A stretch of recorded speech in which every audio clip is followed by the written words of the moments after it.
Hello, friends. It is World Building Tuesday, and today we are talking about languages. Languages are important. If you're writing a book or reading a book, everything is happening through language.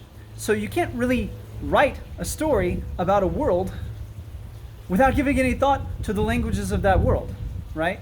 Now, of course, in fantasy, one of the huge figures in fantasy is Tolkien, and Tolkien was very much a language guy. He said that one of the first things he did in building his world, in writing his books, was to create the languages.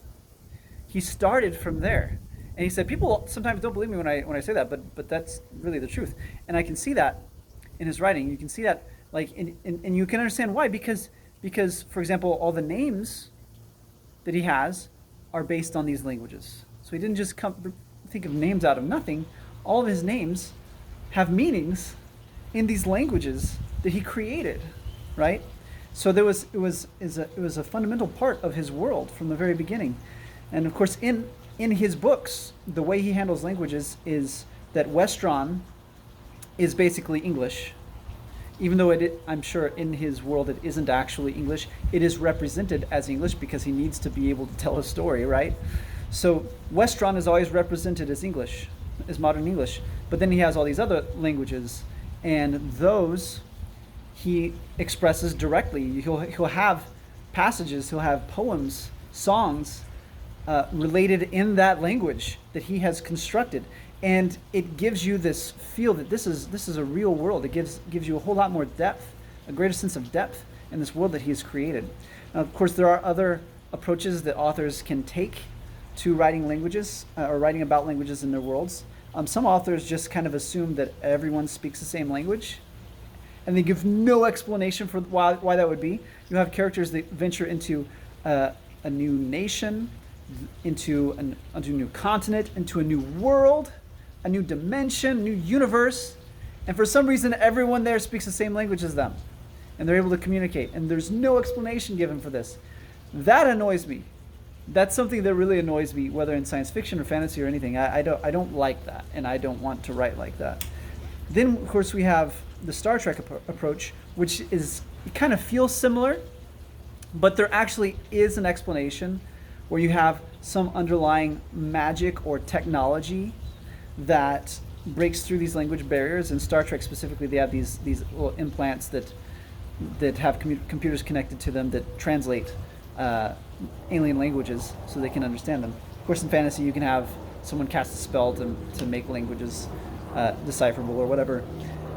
So so you can do that. It's that's kind of a lazy approach, but at least gives some explanation to why everyone can understand each other. Now, in my book, in Wild River, language barriers exist.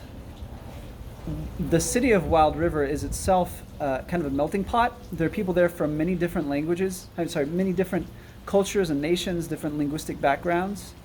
And I specifically mentioned 7 different languages in the book. And most of the people there speak one common language that has come to be common in that place. And like Tolkien, I just kind of represent that language as English most of the time.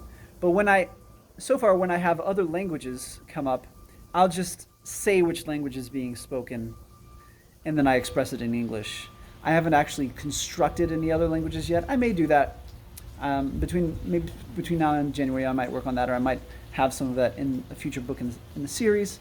But right now, I just kind of express everything in English, and I say what language it is, and I also make it clear if certain characters don't speak that language and so don't understand.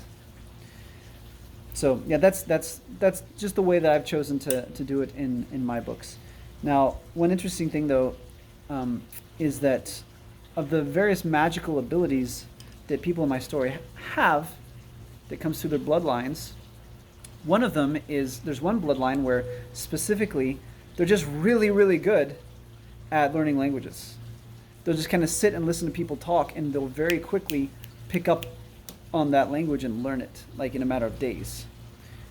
And it's to the point where it's actually kind of a magical ability. And I decided to put that in my story just because I'm a language guy. I like languages. I like to learn languages, and I've always thought that would be a really cool ability to have. And it's kind of mundane, it's kind of low key, but it can actually prove very useful, especially if the author is being realistic about the problems that will occur if people cannot communicate, right? So anyway, those are my thoughts on languages and how other authors deal with them and how I'm dealing with them in my books. Have any thoughts, any questions, share them below. And make sure to subscribe to keep getting updates from me.